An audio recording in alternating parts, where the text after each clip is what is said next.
Alô, olá, alô, vai tudo bem? Bem-vindos ao Café com Crime, o podcast onde você pode ser o aficionado por crimes reais que você é, sem julgamentos. Eu sou a Esté Zorubi, ou Dona Café, como preferir, e hoje venho contar para vocês de um caso que toda vez que eu leio o nome dele, eu penso na Samara. A Samara do filme lá, O Chamado.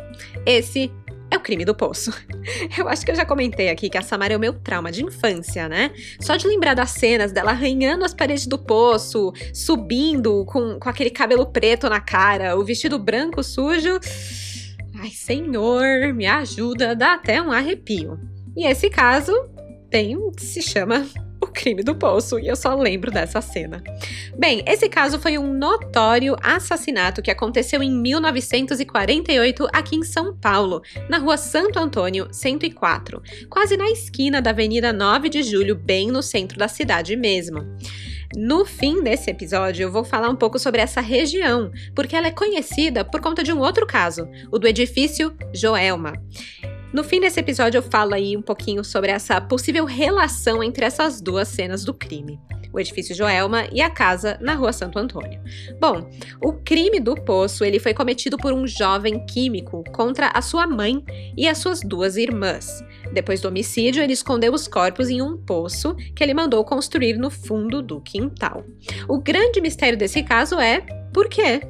Por quê? O que levou Paulo a cometer esse crime? Quais são os segredos que a sua família guardava? Veremos, minha gente curiosa, veremos. Esse caso foi indicado pelos crimezeiros @ZaineZotto, @AColdRogue, eu acho que eu falei errado, perdão, e @Ari.devargas. E também por mais um monte de gente que pediu nas caixinhas de perguntas que eu abro às vezes nos stories do Instagram, o @Café com Crime. Ou seja, foi um caso muito pedido e eu espero que vocês gostem. Assim como eu gosto muito quando vocês escutam os episódios do podcast na Orelo. A Orelo é a única plataforma que paga os podcasters a cada play que vocês dão lá. E é grátis, gente. É só baixar aí no seu celular o aplicativo da Orelo e dar uma forcinha pra Dona Café aqui. Além do mais, a Orelo permite que você seja um apoiador e tenha acesso a conteúdos exclusivos, como a série Top 3 Crimes que eu faço por lá. Esse mês vai sair mais um episódio exclusivo para os apoiadores sobre os Top 3 assaltos que aconteceram no Brasil. Aqueles mega assaltos, sabe? Para ouvir, é só virar um apoiador, qualquer valor acima de R$5. E também quem apoia a partir de R$10 por mês entra para o grupo dos crimezeiros no WhatsApp. Ou seja, só coisa boa. Eu vou deixar o link da Orelo aqui na descrição para quem quiser apoiar e ouvir gratuitamente o podcast por lá.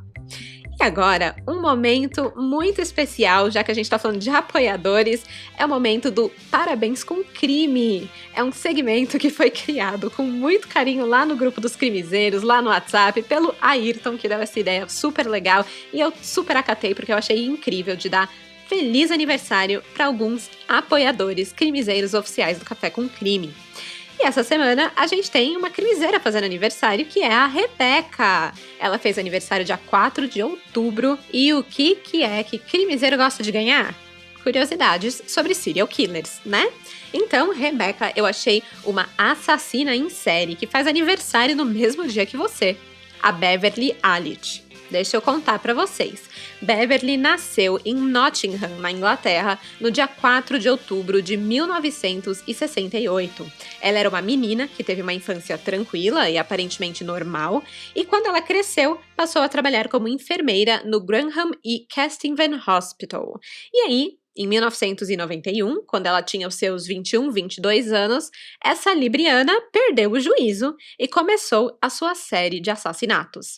Durante quase 60 dias, entre fevereiro e abril daquele ano, Beverly matou 4 crianças, dando doses exageradas de insulina, além de tentar matar outras 3, que ela não teve sucesso, não conseguiu, ainda bem, né? E ela ainda deixou outros 6 bebês com sérios problemas de saúde e ferimentos. Por isso, ela ficou conhecida como o Anjo da Morte. É um termo que é comumente dado para enfermeiros e outros profissionais da saúde, que normalmente são anjos, né, salva-vidas, mas que decidiram ir para o lado oposto e mataram os seus pacientes.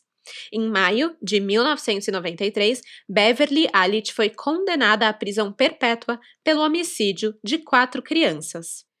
Os motivos do crime até hoje são um mistério. E com esse pequeno horóscopo criminoso, eu deixo aqui o meu feliz aniversário para Rebeca, uma apoiadora maravilhosa do Café com Crime. Quartou com esse primeiro parabéns com crime, hein, Rebeca?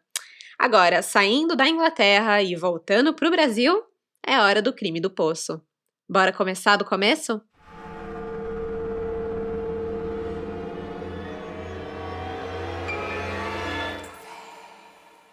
Em 1948, o centro de São Paulo devia ser um lugar delicioso de se andar. Eu fico imaginando aquele clima de cidade em pleno crescimento, com alguns prédios icônicos no horizonte, mas não aquele mar de prédios que você nem consegue ver o horizonte. Nessa época, o edifício Martinelli já estava ali, marcando presença no centro, e era na época o maior arranha-céu do país. Destaque total na paisagem paulista. Aliás, eu fui no Sky Sampa, aquele lugar com um deck de vidro, no 40º andar de um prédio lá no centro de São Paulo, onde dá pra ver a cidade inteira. E o Martinelli fica até escondidinho ali, né, comparando com os outros prédios que temos hoje. Mas, na época, a paisagem de São Paulo era bem diferente. E foi ali, na rua Santo Antônio 104, na esquina com a Avenida 9 de Julho, que a família Ferreira de Camargo decidiu morar. Naquela casa morava Paulo Ferreira de Camargo, um químico de 26 anos que era professor assistente na USP, a sua mãe, Benedita Ferreira de Camargo, de 56 anos, que era viúva e dona de casa, sua irmã, Maria Antonieta, de 23 anos, que trabalhava como contadora em uma organização cristã, e Cordélia, a irmã caçula, de 19 anos, que trabalhava na Faculdade de Filosofia na USP e também era professora de piano e realizava apresentações musicais direto. Ela era bem requisitada, por sinal. A família já tinha passado por um período triste quando perderam precocemente o homem da casa, o marido de Benedita. Mas eles ficaram até que bem resguardados no quesito financeiro. O senhor Ferreira de Camargo tinha deixado uma boa herança que Benedita ficou responsável por gerir. Mas a real é que ela não era muito boa com a grana e gastava sem pensar, fazendo até vista grossa para os caprichos caros que as filhas tinham. E apesar dessa liberdade com os gastos e o dinheiro, Benedita criava os filhos com rédeas curtas, era bem rígida ali na educação. Principalmente com as meninas, que se vestiam com recato demais até para a época, conservadoras 100%. Amigos e vizinhos da família diziam que as 3 mulheres eram muito bondosas e simpáticas, que elas tinham um comportamento exemplar. A Maria Antonieta, por exemplo, ela era tão recatada e do lar que ela só saía de casa acompanhada pela mãe ou pela outra irmã para não sair por aí sozinha dando sopa para os machos. E apesar de parecer algo meio, sei lá, meio sufocante, a verdade é que as 3 mulheres viviam em grande harmonia e eram verdadeiras amigas umas das outras. Já não se pode dizer o mesmo sobre Paulo. Como o único homem restante da casa, ele vivia se sentindo pressionado para prover financeiramente para a família, e ele não compartilhava desse sentimento de amizade por elas, mas sim de responsabilidade. Afinal, o dinheiro herdado por Benedita não ia durar para sempre, né? E a verdade é que a mãe contava com o trabalho e os contatos do filho mais velho para sustentar a família. As filhas, a Maria Antonieta e a Cordélia, trabalhavam, beleza, mas elas não ganhavam o suficiente para nada, na verdade, já que o trabalho feminino na época não era considerado um meio de renda, né? Então tudo acabava dependendo do filho do Paulo. As coisas na casa Ferreira de Camargo se agravaram quando Cordélia, a irmã mais nova, recebeu o diagnóstico de esquizofrenia. Todo o tratamento teve que ser bancado com o dinheiro restante da família, que já estava bem no finzinho, e aí o restante passou a ser pago por Paulo. Ele dobrou os turnos, deu aulas particulares e cobriu outros amigos professores para conseguir ganhar mais e ajudar a irmã no tratamento. Foi mais ou menos nessa época, em agosto de 1948, que Paulo começou a ter um romance com uma moça chamada Isaltina Florência dos Amaros, de 23 anos. Infelizmente, a mulher não foi aprovada por Benedita pelo simples fato de que ela não era mais virgem. Então agora, além do estresse com o dinheiro, de preocupação com o tratamento da irmã, Paulo ainda tinha que conviver com a decepção de não poder namorar. Pelo menos não oficialmente, porque ele, né, deu o seu jeito ali e continuou o seu lance com a Isaltina na surdina. Escondidinha é mais gostoso, né? Agora, pensa na situação. Paulo já tinha se afastado do seu círculo social pela sobrecarga de trabalho. Tinha poucas ou quase nenhuma interação direta com a sua família por sempre estar fora. Tinha que namorar escondido e ainda carregava essa pressão de que poderia envergonhar a família por se relacionar com uma mulher que não era virgem. Na época, isso pesava, né? Vocês sabem. Bem, com tudo isso rolando, conhecidos e vizinhos de Paulo começaram a achar que ele começou a apresentar alguns comportamentos estranhos. E por estranhos eu quero dizer absolutamente absurdos. Olha só, os reitores da faculdade onde ele trabalhava tiveram que repreender Paulo após ele ter sido reportado efetuando disparos com um revólver enquanto ele estava sozinho num laboratório de química da faculdade. Do nada, né? Disparando contra os tubos de ensaio do laboratório. É bizarro. Quando questionado sobre a situação, o Paulo alegou que se tratava de um experimento científico para avaliar os efeitos dos atritos de materiais e elementos químicos que compõem a pólvora. Tipo, oi? Eu queria muito. Tem algum químico crimiseiro aí que pode me dizer se esse experimento faz sentido? Porque para mim, não faz. Continuando a série de experimentos sem sentido de Paulo, em outubro de 1948, ele contratou 2 pedreiros para construir um poço artesiano no quintal dos fundos de sua casa. Ele justificou para a mãe, para Benedita, que a sua intenção era fazer experimentos que não poderia fazer com água encanada, por conter cloro, e que ele queria iniciar uma fábrica de adubo caseira para gerar mais renda para a família. E para isso, precisava de um poço. A Benedita não entendeu nada, né? Mas ela deixou que o filho prosseguisse lá, fizesse o que ele queria fazer. Apenas um vizinho, que era considerado uma pessoa intrometida demais pela vizinhança inteira, chegou a denunciar essa obra para a polícia, mas não resultou em nada. Esse aí era crimiseiro certeza, já estava aqui, ó, prevendo desgraça. Assim que a obra do poço terminou, Paulo informou amigos e familiares que ele viajaria para o Paraná com a mãe e as 2 irmãs para tirar férias. Estavam precisando desestressar, sabe? No dia 10 de novembro, Paulo foi visitar a namorada, escondido, claro, e avisou que ele ficaria fora por um tempo, que ele sentiria saudades, mas que infelizmente ela não poderia ir na viagem porque a família ia com ele e, né, eles não se gostavam, aquela coisa toda. Então, assim, eles se despediram. 7 dias depois, em 17 de novembro, Isaltina recebe uma carta de Paulo por correio, datada do dia 15. A carta contava uma notícia terrível. A família Ferreira de Camargo havia sofrido um acidente e Paulo era o único sobrevivente. Paulo escreveu, abre aspas, Curitiba, 15. Querida Isa, escrevo estas linhas para comunicar a você uma tão dolorosa notícia. Quando chego aqui, sábado, na fazenda, para encontrar-me com a família, soube que na quinta-feira passada, mamãe e as irmãzinhas e mais um senhor residente na fazenda haviam saído para um passeio de automóvel nas imediações da fazenda, quando na estrada, em dado momento, surgem 2 caminhões, um deles sem freios. Há uma série de trombadas e o automóvel é lançado para fora da estrada, rolando numa barrancada de pedras, sendo mais tarde encontrado dentro de um rio que passava ali perto. Até agora não posso acreditar no que estou escrevendo. Jamais pensei que a minha tão terna mãe e minhas queridas irmãs fossem me deixar assim, dessa maneira. Só hoje, segunda-feira, é que tive ânimo para escrever a você. Estou passando bem e com saudades de você. Espero que você também esteja bem. Cuidado com os automóveis.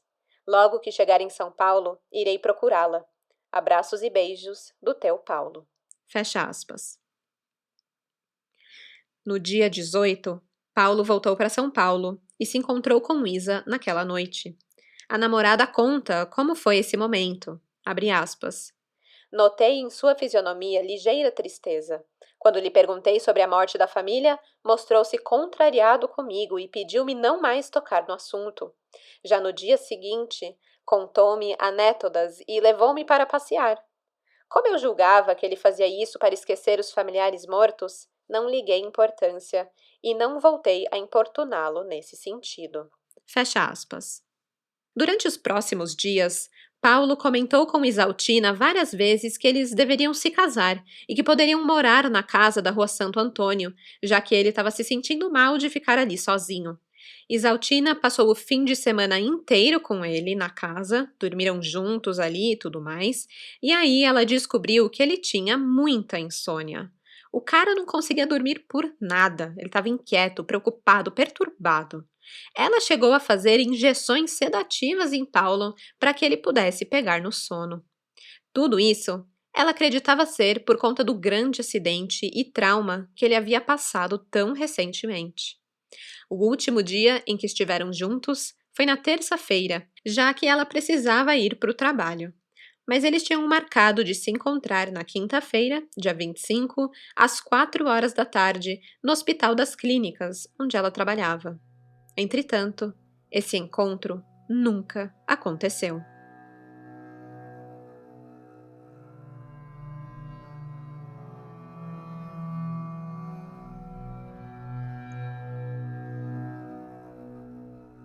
Os vizinhos e amigos da família Ferreira de Camargo começaram a desconfiar que tinha algo de muito estranho nas declarações de Paulo.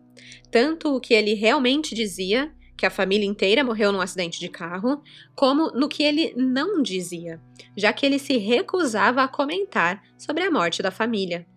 Algo que também levantou suspeitas foi o fato de Paulo ter perguntado para o Dr. Hoffman, com quem ele trabalhava lá na USP, quais seriam os melhores agentes químicos para corroer um cadáver. Justificou a pergunta dizendo que era uma curiosidade científica, uma curiosidade sobre química. Se isso já não fosse bastante, também chamou a atenção de todos que não teve funeral. Como assim? O que ele fez com os corpos de Benedita, Maria Antonieta e Cordélia? Ninguém sabia. Mas o que sabiam era que, estranhamente, na mesma época da viagem, do acidente, das mortes, Paulo tinha construído um poço no quintal. Esse fato, além de todas as esquisitices de Paulo, foram suficientes para a galera fazer uma denúncia na polícia. Foi isso que deu início às investigações. Por sugestão de um parente de Paulo, o delegado Vicente de Paula Neto, adjunto da Delegacia de Segurança Pessoal, resolveu enviar um telegrama à Polícia do Estado do Paraná, solicitando informações sobre o acidente de carro que teria vitimado a família Ferreira de Camargo. Enquanto o delegado esperava pela resposta das autoridades paranaenses, 2 vizinhos da casa de Paulo compareceram à delegacia com informações um tanto peculiares. Os vizinhos eram 2 químicos italianos, os senhores Bruno Bussato e Paulo Masi. Gente, esses 2 aqui, com toda certeza, eram crimezeiros, mas eu não tenho dúvida. Eles ficaram de olhos e ouvidos abertos, anotando tudo de esquisito que acontecia na casa ao lado. E isso não é coisa de fofoqueiro não, tá? Apenas crimezeiros desconfiados. Eles informaram às autoridades que desde o dia 5 de novembro vinham notando coisas meio que fora do comum na casa da família Ferreira de Camargo. Primeiro, a jovem Cordélia, que era pianista, deveria realizar um concerto no dia 6 num conservatório musical, mas ela não apareceu. Bussato e Masi acharam estranho, já que ela jamais faltaria a um compromisso, principalmente profissional. Eles não sabiam se ela tinha desistido de fazer o concerto, e até aí, ok, mas o que era mais estranho ainda era que desde esse dia ela não deu as caras mais na vizinhança. Bussato e Masi ainda disseram que na noite do dia 5 ou 6, eles viram que diversos operários passaram a cavar um poço no fundo do quintal da casa de Paulo, que estava sempre presente orientando ali minuciosamente cada passo do processo. Curiosos, os vizinhos resolveram passar na residência no dia seguinte para ver o que Paulo estaria aprontando, né, com um poço no quintal do nada no meio do centro da cidade de São Paulo. E aí, eles se depararam com o poço já tapado com pedra, terra e tijolos. Ué, como assim? Quem que abre um poço para tapar logo em seguida, né? E tem mais, o Paulo teoricamente estaria fazendo uma fábrica de adubo e fazer experimentos com água, né, e tudo mais. Não fazia o mínimo de sentido. Os vizinhos ficaram muito surpresos com isso e resolveram ir à delegacia fazer a denúncia. O delegado Vicente de Paula Neto não teve dúvidas de que algo de misterioso estava acontecendo. Sem esperar pela resposta das autoridades paranaenses, ele resolveu ir com investigadores na casa da Rua Santo Antônio, número 104. Lá, fizeram uma revista completa e, para surpresa de todos, nada encontraram. Nenhum vestígio de sangue ou de qualquer coisa que denunciasse que tinha acontecido um crime ali. Paulo Ferreira de Camargo foi intimado a comparecer à delegacia a fim de ser interrogado, mas ele também não deu nenhuma nova informação, apenas repetiu o que já havia falado para amigos e parentes sobre a morte da família. Sobre suas atitudes estranhas, ele disse que era apenas o seu modo de lidar com o luto. Sem evidências, o delegado deixou Paulo ir.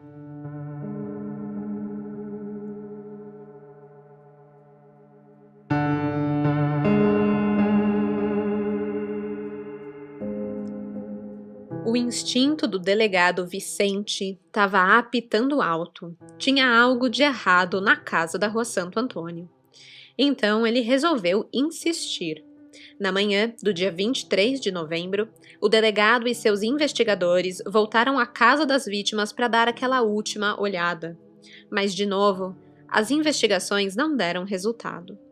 Mas, como um bom brasileiro que não desiste nunca, na tarde do mesmo dia, o delegado Vicente volta ao local do crime, dessa vez trazendo novos olhares, olhos fresquinhos para ver tudo que tinha ali.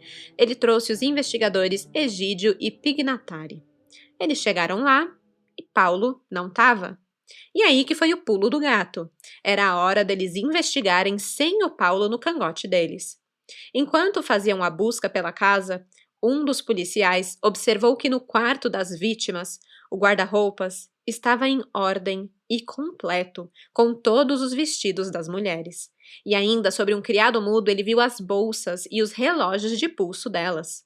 Até mesmo os chinelos e outras peças íntimas das vítimas foram encontrados arrumados normalmente em gavetas dos móveis. Ou seja, como que elas tinham ido viajar para Curitiba sem levar nada, nenhuma calcinha? Principalmente as bolsas, né? Quem que sai de casa sem bolsa, sem documento? Não, só não.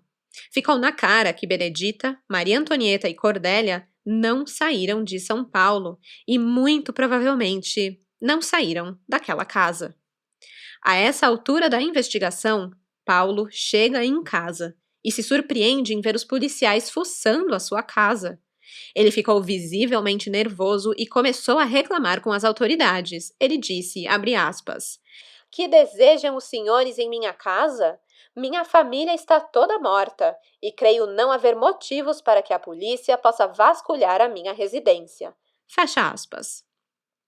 Não querendo criar um confronto desagradável ali com o Paulo, os investigadores explicaram que já estavam de saída e só vieram, na verdade, checar uma denúncia sobre o poço no fundo do quintal.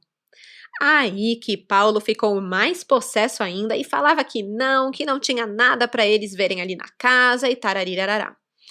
Os policiais ignoraram ele e foram até o quintal e pararam em frente ao poço. E nessa hora eles notaram que a expressão de Paulo se transformou. O Paulo não quis acompanhar os policiais no poço e disse que precisava ir ao banheiro. Ele entrou em casa, mas aí reparou que haviam outros policiais na sua porta de entrada. Ele não tinha por onde sair. Instantes depois de Paulo deixar os policiais no quintal, o delegado escutou um estampido de arma de fogo. O barulho veio do banheiro. Correndo até lá, o delegado encontrou Paulo Ferreira de Camargo em uma poça de sangue. Ao seu lado, uma garrucha, a arma que ele utilizou para pôr fim à própria vida. Diante da cena horrível, uma coisa ficou confirmada. Paulo escondia algum segredo que o atormentava seriamente, e esse fato não passou despercebido pelos jornais da época. As manchetes do dia 24 de novembro de 1948 foram assim, abre aspas, matou a mãe e 2 irmãs, escondendo seus corpos num poço que mandou escavar no fundo do quintal. O assassino suicidou-se no banheiro de sua residência durante as investigações policiais. O mais pavoroso crime dos últimos tempos. Fecha aspas.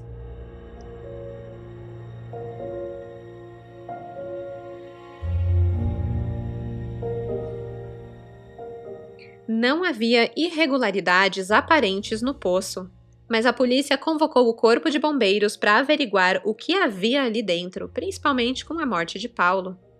Aproximadamente às 4 horas da tarde daquele mesmo dia, os bombeiros iniciaram o trabalho de reabertura do poço. Autoridades e jornalistas que rodeavam o local aguardavam com muita ansiedade o momento em que os bombeiros chegariam ao fundo do poço, onde se esperava que estivessem os cadáveres de Benedita, Maria Antonieta e Cordélia. 2 horas e meia depois de muito trabalho, depois de retirar uma enorme quantidade de terra, tijolos e barro, os bombeiros anunciaram que haviam encontrado os pés de uma das vítimas. Rapidamente correu a notícia de que realmente existiam cadáveres no poço. Logo notaram que os corpos já estavam em estado avançado de putrefação e o cheiro era insuportável, mesmo depois dos bombeiros terem usado muitas latas de creolina e outros desinfetantes para tentar neutralizar o odor. No final, os bombeiros encontraram 3 corpos que estavam de cabeça para baixo, com as pernas amarradas por tijolos que eram mantidas para o alto. As cabeças dos corpos estavam cobertas com um capuz preto, o pescoço amarrado por uma corda que supostamente foi usado por Paulo para descer o corpo até o fundo do poço. Os corpos de Benedita e Maria Antonieta estavam semidesnudos, como se usassem uma camisola, tipo de pijama para ir dormir, e também estavam de chinelos. Já Cordélia estava usando as roupas do dia a dia do trabalho, meias e um sapato. A partir das informações que os peritos e investigadores conseguiram colher na cena do crime e examinar posteriormente, eles deduziram que o crime teria ocorrido em 2 etapas. A primeira teria acontecido entre 9 e 10 da manhã do dia 4 de novembro, quando Paulo assassinou a mãe e a irmã mais velha, Maria Antonieta, e arrastou os corpos até o quintal, nos fundos. A segunda teria acontecido por volta do meio-dia ou pouco depois da hora do almoço, quando a terceira vítima, a Cordélia, que trabalhava como datilógrafa na Faculdade de Filosofia da USP, chegou em casa para almoçar e foi executada pelo irmão. E aí, no dia 10, Paulo realmente foi para Curitiba, mas com o intuito de despistar as pessoas e poder fazer a sua história do acidente parecer verídica.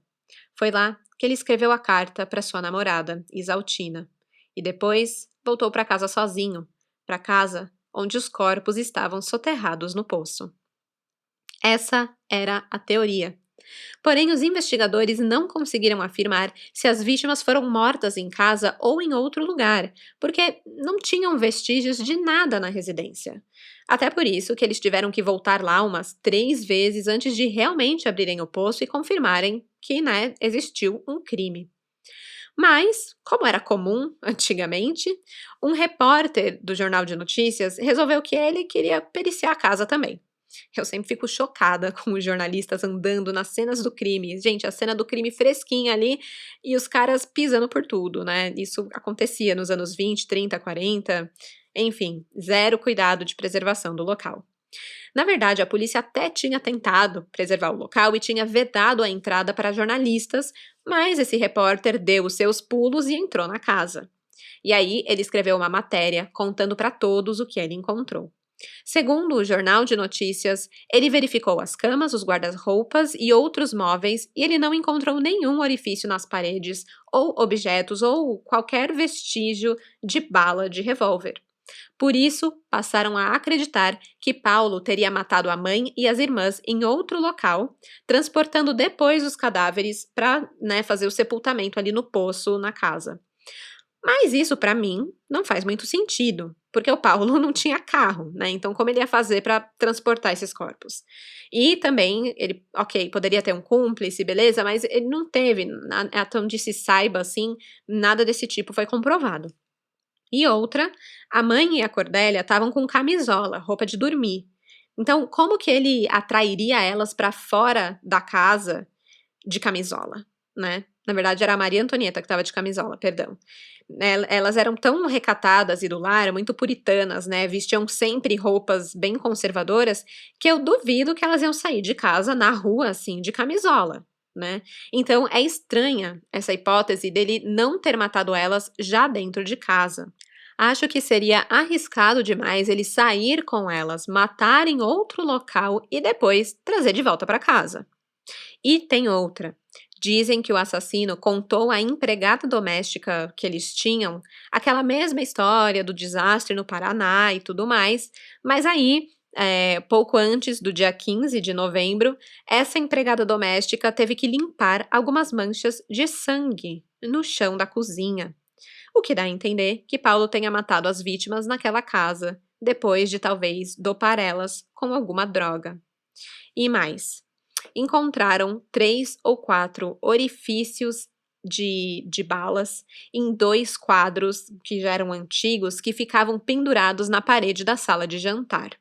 Eram furos meio grandes demais, que não pareciam a princípio ser de balas, mas depois o próprio delegado disse acreditar que poderiam sim ser projéteis de revólver. E pensa, isso seria dizer que Paulo matou 3 pessoas com apenas 4 tiros. Porque encontraram 4 buracos. E se elas estavam dopadas, como acreditavam que elas estavam, por que os orifícios estariam na parede da sala de jantar? É meio bizarro isso. Eu imagino que elas estariam deitadas, se elas estavam dopadas. Talvez um orifício no chão, na cama, no sofá, enfim, faria mais sentido. Esses furos de bala na parede fazem menos sentido ainda quando a gente vê o laudo cadavérico. De acordo com a perícia, no corpo de Benedita foram encontradas 2 perfurações na região dorsal. Já em Maria Antonieta, foi um tiro na nuca e mais 2 na região dorsal. E Cordélia também, 2 perfurações, uma nas costas e outra na nuca. Ou seja, faz as contas aí, é mais de 4 tiros, que era o que tinham encontrado lá na parede da casa. Enfim, fica aí essa questão que ficou em aberto. Dos tiros da parede, sei lá, se o Paulo deu a louca e atirou um dia na parede do nada, já que ele atirou no laboratório lá, atirou nos tubos de ensaio, vai saber.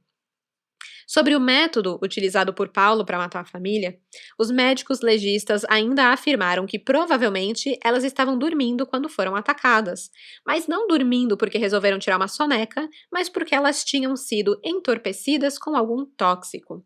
Acreditaram que Paulo teria colocado doses enormes de sonífero nas refeições de Maria Antonieta, Benedita e Cordélia. E, quando elas estavam desacordadas, deu tiros pelas costas e as encapuzou e jogou dentro do poço. E então selou a boca do poço. Vocês lembram que Paulo só conseguia dormir com a namorada depois de tomar injeções de sedativos? Pois é, a polícia encontrou em seu quarto diversos tubos de entorpecentes, e isso apontava que sim, era totalmente possível que ele tivesse usado as drogas na família. E outra, um amigo de Paulo relatou que ultimamente ele apresentava traços estranhos na sua fisionomia, tais como nariz excessivamente vermelho e os poros muito dilatados, sintomas percebidos em usuários de certas drogas. Então, ele tinha acesso a esse tipo de tóxico, Isso também me faz lembrar daquelas químicas que eram peritas e também usavam drogas. Tem um documentário sobre isso, eu esqueci o nome. Mas enfim. Com tantos questionamentos, sobre quem realmente era Paulo e a sua família, mas sem ninguém para responder essas questões, porque estavam todos mortos, a polícia fez um ato desesperado. Eles precisavam encontrar a tal da namorada de Paulo, que ninguém sabia o nome, já que eles namoravam em segredo. Eles só sabiam que ela era enfermeira. Então, a delegacia expediu ordens a todos os hospitais aqui da capital, no sentido de fazerem interrogatórios com todas as suas enfermeiras, esperando que assim encontrassem a mulher que convivia com o assassino.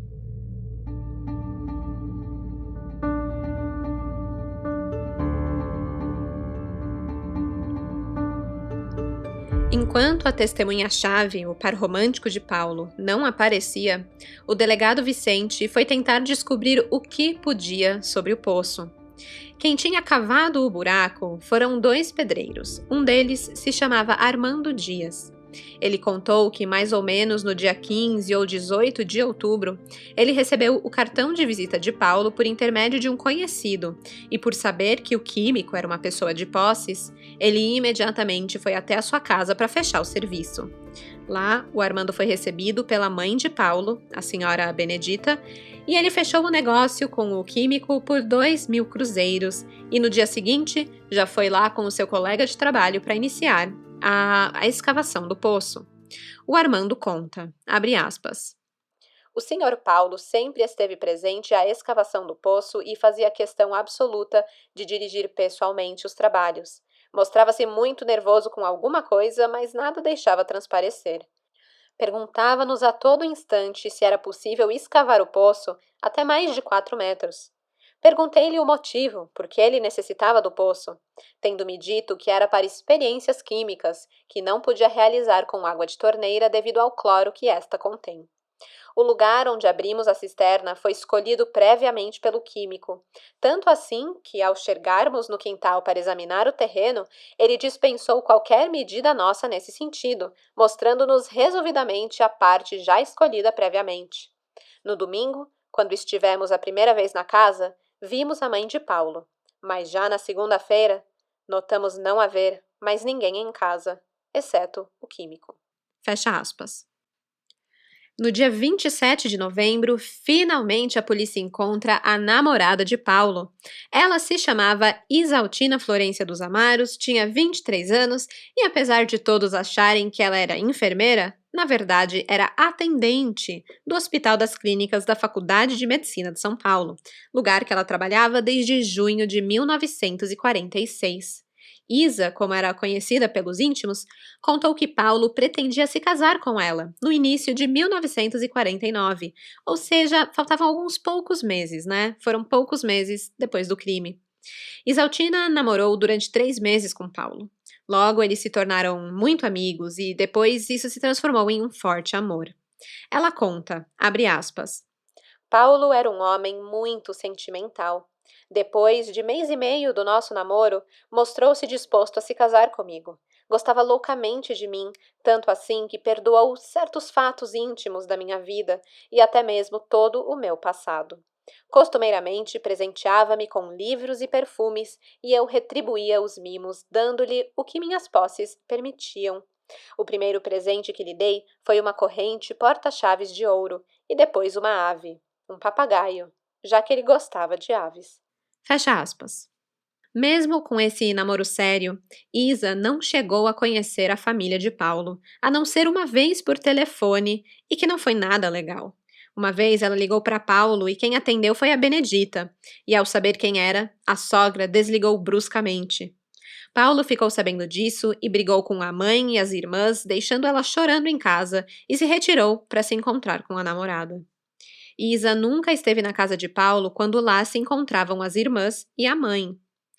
Paulo, segundo ela, tinha uma afeição, um apego muito forte pela família, e para ele era uma grande tortura saber que a sua mãe era portadora de um câncer na perna direita, que a sua irmã, Maria Antonieta, sofria de epilepsia, e ainda saber que Cordélia era esquizofrênica.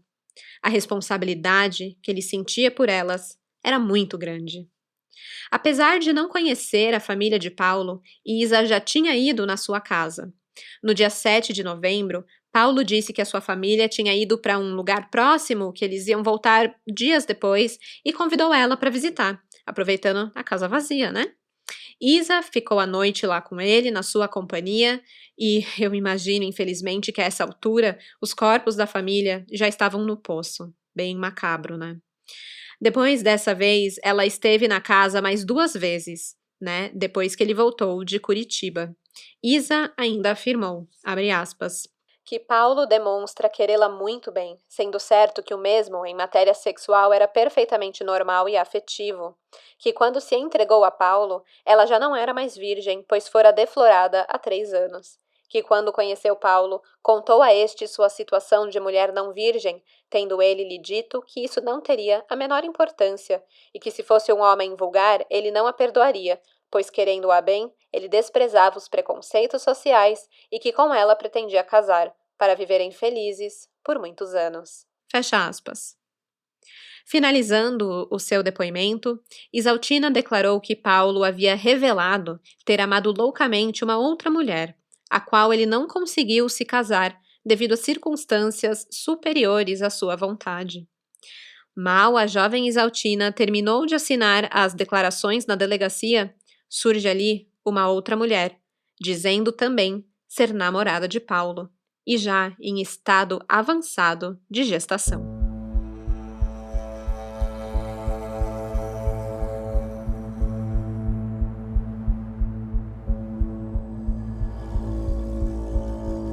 A grávida era Humberta Maria de Almeida, de 25 anos, que também era enfermeira e trabalhava no Hospital das Clínicas e na casa maternal. A história dela era o oposto do romantismo todo vivido por Isaltina. Humberta teria conhecido Paulo 5 anos antes desse caos todo, durante um passeio pela Avenida São João, onde casualmente se tornaram amigos. Logo depois, se apaixonaram e, quando pretendiam assumir compromissos de noivado, os pais da Humberta se opuseram ao casamento. Em vista disso, eles passaram a se encontrar às escondidas das famílias. Até que, 9 meses atrás, ela descobriu que estava grávida. Segundo ela, o filho nasceria em apenas 15 dias e o pai era Paulo. Quando sua gravidez chegou ao 5º mês, Paulo disse que iria dar de tudo para o filho e que ela teria muito conforto e que também o filho seria educado nas melhores escolas de São Paulo, mas que eles não poderiam se casar por conta de sua família. Mas Humberta caiu em contradições ao ser questionada pela polícia. Pelos seus depoimentos, a polícia supôs que ela estava, na verdade, tentando tirar proveito dessa situação. Ela não conseguiu precisar alguns traços característicos de Paulo. E isso que ela disse que conhecia ele há 5 anos, né? Bem, na verdade, ela falava que conhecia há 5 anos, depois ela falava que, na verdade, eles eram só amigos e não era de tanto tempo assim. Então a polícia começou a suspeitar que, na verdade, ela era uma chantagista. Descobriram que o pai de Humberta tinha falecido e que ela vivia às expensas de Paulo havia meses. O Paulo dava auxílio financeiro para ela todas as vezes que ela dizia que precisava de alguma coisa, principalmente depois que descobriu da sua gravidez. E, a gente não sabe se o filho era de Paulo ou não. A última vez que Humberta viu Paulo tinha sido no sábado anterior ao crime, e ela também tinha um encontro marcado com ele no Largo Paissandu às 2 horas da tarde. Coincidentemente, o encontro aconteceria 2 horas antes de Paulo ter marcado um encontro com Exaltina também. Claro que nenhum dos 2 encontros aconteceu, pois Paulo, àquela altura, já estava morto.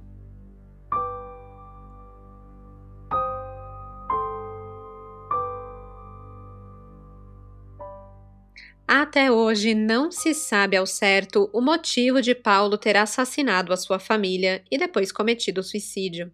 E na época, essa falta de motivação de um porquê era irritante para os jornais, tanto que alguns decidiram elencar algumas possibilidades. Eu vou listar alguns dos motivos que apareceram no Jornal de Notícias do dia 24 de novembro de 1948. Uma delas era amor mórbido por uma das irmãs. A outra, que alguma das vítimas, ou todas elas, saberia de algum segredo transcendental sobre o criminoso, e que ele não queria que isso fosse revelado. O outro seria que o químico teria eliminado toda a família num momento de perturbação mental. E a última teoria era de que o crime seria produto de uma mentalidade doentia pelo uso constante de entorpecentes, já que alguns afirmavam que o criminoso, Paulo, era taxicomaníaco. Claro que algumas dessas possibilidades são absurdas, né? Mas tinha duas hipóteses que a polícia realmente considerou. O primeiro motivo seria o de um relacionamento proibido. Paulo estaria tendo um relacionamento com Isaltina, uma mulher que não era mais virgem, fato que a família não aprovava e aí proibiu o relacionamento.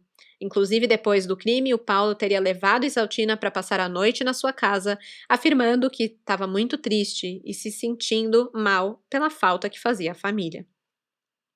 O outro era a de que teria matado a mãe e as irmãs porque estavam gravemente doentes e ele não teria como prover os cuidados necessários para o tratamento. A Benedita teria um câncer na perna, a Maria Antonieta teria epilepsia e Cordélia seria esquizofrênica. Mas acontece que nenhuma dessas patologias, né, nem da mãe nem das irmãs, foi confirmada nas investigações futuras. No dia 6 de maio de 1950, saiu a conclusão do inquérito policial. De frente com a absoluta ausência de elementos com que pudesse investigar as causas que levariam Paulo a cometer os crimes, a polícia foi impossibilitada de apresentar um trabalho preciso e chegou à conclusão de que, na verdade, não tinha conclusão.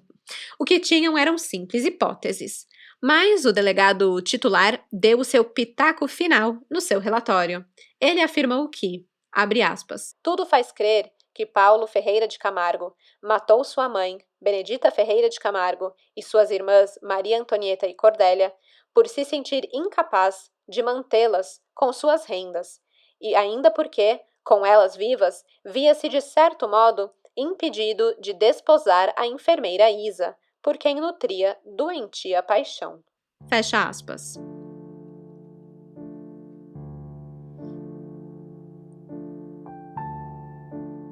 O caso foi tão emblemático para a cidade de São Paulo do fim dos anos 40 que a jornalista e escritora Helena Silveira escreveu a peça No Fundo do Poço, com base na documentação do crime. Nessa peça, Paulo recebeu o nome de Júlio, um personagem perturbado, resultado de uma educação opressora e moralista imposta pela mãe a ele e às duas irmãs, que também, por sinal, se mostravam psiquicamente abaladas.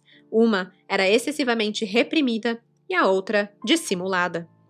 Quando o rapaz começa a se desvencilhar desse núcleo opressor, iniciando um namoro, a família se rebela e as mulheres o oprimem com sentimentos possessivos e incestuosos. Da repressão desse círculo vicioso da família, ele só consegue se desvencilhar através do crime. Essa foi a leitura que Helena Silveira teve do caso e transformou em arte. O espetáculo marcou a estreia do Teatro Cultura Artística em março de 1950.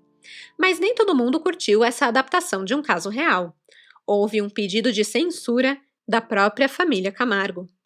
Paulo tinha um irmão, mas só por parte de pai, que era Carlos Coelho de Camargo. Ele não morava com eles naquela residência da Rua Santo Antônio. O Carlos apresentou uma queixa criminal contra a escritora Helena Silveira, alegando que a peça teatral ofendia os sobreviventes da família e manchava a sua reputação, o seu decoro e a sua honra. Por isso, ele requeriu que fosse embargada a representação da peça e fossem apreendidos os exemplares impressos da mesma. A peça continuou em cartaz. Anos depois, ela acabou sendo censurada na ditadura militar pelo DIP, o Departamento de Imprensa e Propaganda.